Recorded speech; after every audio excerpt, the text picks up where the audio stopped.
दोस्तों, हम में से अक्सर लोग मोहब्बत करते हैं और ज़िंदगी में कहीं ना कहीं कभी ना कभी रोमांटिक रिलेशनशिप में ज़रूर आते हैं। दोस्तों, इस वीडियो में मैं आपको बताने वाला हूं कि रोमांटिक रिलेशनशिप के 5 स्टेजेस क्या होते हैं। इन 5 स्टेजेस को जानने के बाद आप ये समझ पाएंगे कि वो कौन सा स्टेज होता है जहां पर कपल्स ज़्यादा फंसे रहते हैं और अपनी ज़िंदगी के 50-50 साल यहाँ पर गुजार देते हैं, ज़ाया कर देते हैं।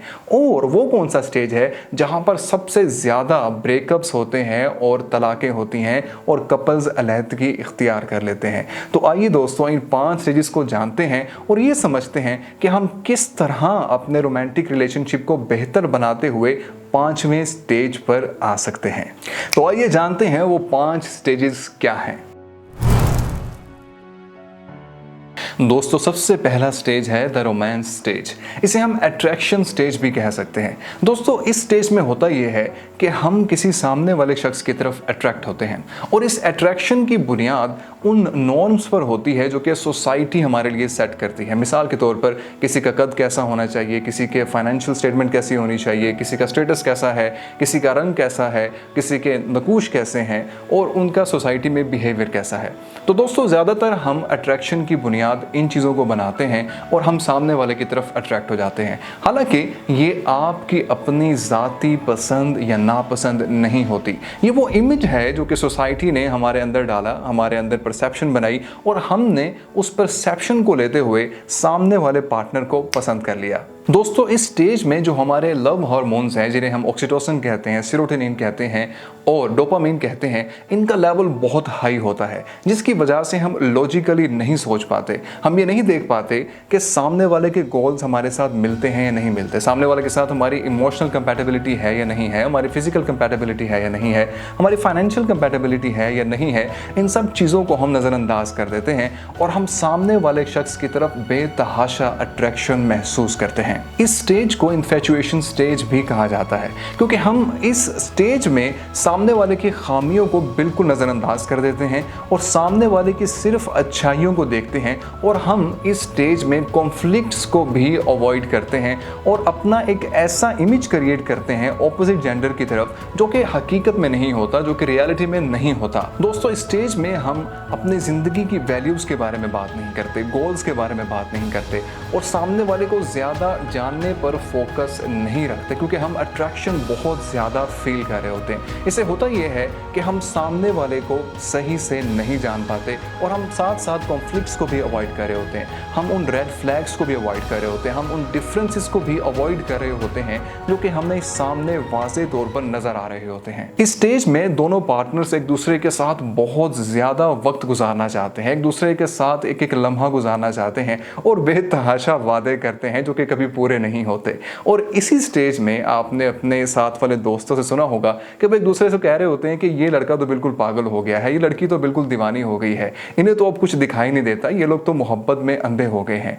तो दोस्तों, ये वही स्टेज होता है जब आपके साथ या आपके किसी दोस्त के साथ ये सब कुछ हो रहा होता है। एक बहुत इंपॉर्टेंट चीज़ इस स्टेज पर यह होती है कि आप जब भी कोई फैसला लेते हैं तो वो किसी एक के हक में होता है और दूसरे के हक में नहीं होता। वहां पर आप एक दूसरे के डिफरेंसेस को वाज़े तौर पर देखते हैं कि ये शख्स फैसले किस तरह से लेता है और ये फैसले लेते हुए अपनी ज़ात को कितनी अहमियत देता है, इस रिलेशनशिप को कितनी अहमियत देता है और हमारे दोनों के लिए विन विन सिचुएशन देखता है या नहीं देखता। और इसमें होता यह है कि बाज़-औक़ात अगर कोई एक पार्टनर तफरीक कर रहा है या अपने बारे में ज़्यादा सोच रहा है या सेल्फ सेंटर्ड है तो दूसरा पार्टनर उस पर ज़्यादा तवज्जो नहीं देता और उसको इग्नोर करता है। दोस्तों, रिलेशनशिप एक्सपर्ट्स के मुताबिक फर्स्ट स्टेज जो है वो 2 महीने से 2 साल तक रह सकता है और ये डिपेंड करता है कि आपकी पर्सनैलिटी क्या है, आपका टाइम फ्रेम क्या है। ये पर्सनैलिटी टू पर्सनैलिटी वेरी भी कर सकता है, डिफरेंट भी हो सकता है।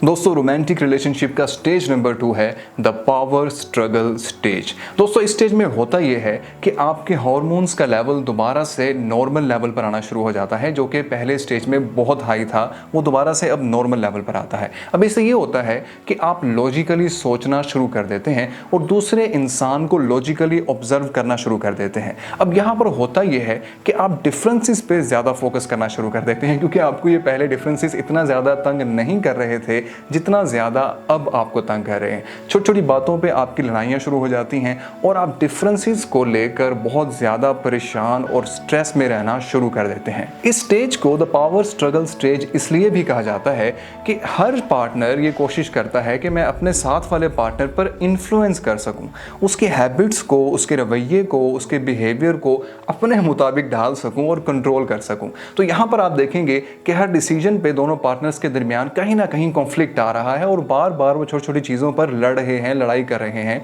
वो जानते हैं कि लड़ना अच्छी बात नहीं है, बहुत ज़्यादा कॉन्फ्लिक्ट्स आना, छोटी सी बातों पर लड़ाई झगड़ा करना अच्छी बात नहीं है, लेकिन फिर भी वो लड़ाई झगड़ा करते नजर आते हैं। इसकी सबसे बड़ी वजह यह है कि दोनों पार्टनर्स एक दूसरे को अपनी मर्जी के मुताबिक चलाना चाहते हैं, कंट्रोलिंग बिहेवियर रखते हैं इस स्टेज के ऊपर। तो दोस्तों यही वो स्टेज है जहां पर बहुत से ब्रेकअप्स होते हैं और तलाकें इसी स्टेज पर होती हैं और लोग दूसरे पार्टनर की तलाश में खड़े हो जाते हैं। दोस्तों एक्सपर्ट्स के मुताबिक बहुत से कपल्स इसी स्टेज पर फंसे रहते हैं। इवन के एक्सपर्ट्स का ये कहना है कि कई कपल्स 50 साल तक भी पावर स्ट्रगल में फंसे रहते हैं। दोस्तों रोमांटिक रिलेशनशिप का तीसरा स्टेज है द स्टेबिलिटी स्टेज। दोस्तों जब दोनों पार्टनर्स कुछ इस तरह से लड़ना शुरू कर दें कि लड़ाई के आखिर में दोनों की जीत हो, तो वो रोमांटिक रिलेशनशिप के तीसरे स्टेज पर पहुंच चुके होते हैं। इस स्टेज पर होता यह है कि दोनों पार्टनर्स एक दूसरे के डिफरेंसेस को एक्सेप्ट करना शुरू कर देते हैं और इस चीज़ को तस्लीम कर लेते हैं कि कोई भी शख्स उनकी मर्जी के मुताबिक नहीं चल सकता और जिस इंसान के साथ भी वो ज़िंदगी गुजारेंगे या मिलेंगे, ऐसा नहीं हो सकता कि वो यकसर आप ही की तरह का हो। इस स्टेज पर पार्टनर्स एक दूसरे के डिफरेंसेस को अवॉइड करते हैं, एक दूसरे को रूम देते हैं और उन चीज़ों पर डिस्कशन करते हैं, उन चीज़ों को ज़्यादा ज़ेर बहस लाते हैं, उन चीज़ों पर ज़्यादा फोकस करते हैं जहाँ पे आप दोनों के कॉमन इंटरेस्ट होते हैं। दोस्तों यही वो स्टेज है जहाँ पर पार्टनर्स एक दूसरे के डिफरेंसेस को रिस्पेक्ट करते हैं, अपनी बाउंड्रीज तय करते हैं और उन पर अमल दरामद भी करते हैं और वो ये जान जाते हैं कि अगर हमें ज़िंदगी में आगे बढ़ना है, रिलेशनशिप को कामयाब बनाना है, तो हमें अपने कंफर्ट जोन से बाहर आना होगा और दूसरे की वैल्यूज़ को उसी तरह रिस्पेक्ट करना होगा जिस तरह हम अपनी वैल्यूज़ को करते हैं। दोस्तों स्टेज नंबर 4 है द कमिटमेंट स्टेज। दोस्तों इस स्टेज में एक पार्टनर दूसरे पार्टनर को पूरी तरह से तस्लीम करता है, उसको उसकी खूबियों और खामियों समेत तस्लीम करता है और वो ये जान जाता है कि कोई भी रिश्ता सेक्रीफाइसेस और कॉम्प्रोमाइज़ के बगैर आगे नहीं बढ़ सकता। इस स्टेज पर आप पूरी तरह से ये जान जाते हैं कि हाँ, इस इंसान की शायद मुझे ज़रूरत नहीं है, लेकिन इस इंसान के साथ मुझे वक्त गुजारना अच्छा लगता है और इस इंसान के साथ अगर मैं ज़िंदगी गुजारूँ तो मुझे ज़िंदगी ज़्यादा खूबसूरत लगेगी। यहां पर आप सामने वाले को चाहते हैं और पूरे तरीके से उसके डिफरेंसेस और उसकी कॉमनैलिटीज को एक्सेप्ट करते हैं और यही वो स्टेज है जहां पर आप पूरे तरीके से ये तय करते हैं कि मुझे लॉन्ग टर्म में अपनी ज़िंदगी इसी इंसान के साथ ही गुजारनी है, क्योंकि आप जान गए हैं कि मोहब्बत कोई ऐसी चीज़ नहीं जो किसी के फैसले पर इन्फ्लुएंस हो, मोहब्बत कोई ऐसी चीज़ नहीं जिसे किसी के ऊपर कंट्रोल करने के लिए इस्तेमाल किया जाए। आप भी जान जाते हैं कि मोहब्बत एक ऐसी चीज़ है जो कि रिलेशनशिप को खूबसूरत बनाती है, ना कि किसी एक शख्सी प्रेफरेंसेस को। मैं यहाँ पर बताता चलूँ कि लव मैरिजेस अक्सर पहले स्टेज पर होती हैं या फिर चौथे स्टेज पर होती हैं। पहला स्टेज यानी कि इन्फेचुएशन स्टेज और चौथा स्टेज यानी कि कमिटमेंट स्टेज। दोस्तों पांचवा स्टेज है द ब्लिस स्टेज, जिसे कि द हार्मनी स्टेज भी कहा जाता है। दोस्तों इस स्टेज पर दोनों पार्टनर्स एक दूसरे को मुकम्मल तौर पर समझते हैं, आने वाले हर नए कॉन्फ्लिक्ट को वो जल्द अज जल्द हल करने की कोशिश करते हैं, एक दूसरे की पर्सनैलिटी को अच्छे तरीके से समझते हैं, एक दूसरे के फ्लॉज को अच्छे तरीके से समझ जाते हैं और कोई ऐसी बात नहीं करते, कोई ऐसा ताना नहीं देते जिसकी वजह से सामने वाला ऑफेंड हो, बल्कि एक दूसरे की स्ट्रेंथ बनते हैं और ज़िंदगी में आगे बढ़ते हैं। यही वो स्टेज है जहाँ पर दोनों फ्रीक एक दूसरे के बिहेवियर्स को अच्छे तरीके से जान लेते हैं और वो ये भी जानते हैं कि डिफरेंट सिचुएशंस में हमारा पार्टनर किस तरह बिहेव करता है, हमने उसे किस तरह काम डाउन रखना है, किस तरह खुश रखना है और उन किन चीज़ों को अवॉइड करना है। इसी स्टेज पर दोनों पार्टनर्स मिलकर अपने बच्चों की भरपूर तरीके से परवरिश कर सकते हैं और परवरिश करने के साथ साथ यहाँ पर पार्टनर्स सोशल एक्टिविटीज़ भी करते हैं, सोशल वर्क भी करते हैं और ये उनकी हार्मनी की सबसे बेहतरीन मिसाल है। और दोस्तों एक बात यहाँ पे मैं कहना चाहूँगा कि जब इंसान खुश होता है तो वो अपने रिश्तों में भी खुशी लाने की कोशिश करता है। देखिए, कोई भी रिश्ता हो, खास तौर पे अगर वो मोहब्बत का रिश्ता है, तो उसमें उतार चढ़ाव आते रहते हैं और ज़िंदगी इसी तरह से आगे बढ़ती रहती है। लेकिन खुद को बदगुमान होने से जितना बचाया जा सकता है प्लीज़ बचाइए, क्योंकि बदगुमानी एक ऐसी चीज़ है जो किसी भी रिश्ते को दीमक की तरह चाट जाती है। तो दोस्तों, ये थे वो 5 स्टेजेस जिससे हर रोमांटिक रिलेशनशिप गुजरता है। तो दोस्तों, आप बताइए कि आप इस वक्त किस स्टेज पर हैं और आप कौन सी स्ट्रगल कर रहे हैं अपने रिलेशन को अच्छा बनाने के लिए। और जिन लोगों के रिलेशनशिप अच्छे जा रहे हैं वो लिखकर बताएं कि आपके रिलेशनशिप अच्छे होने की वजह क्या है। दोस्तों, अगर आप अभी तक मेरी वीडियो देख रहे हैं तो आपका बहुत बहुत शुक्रिया, और मेरे चैनल को सब्सक्राइब कर दीजिए ताकि हमें इंकरेजमेंट मिले और मैं इसी तरह की मज़ीद वीडियोस आप सबके लिए बनाता रहूं।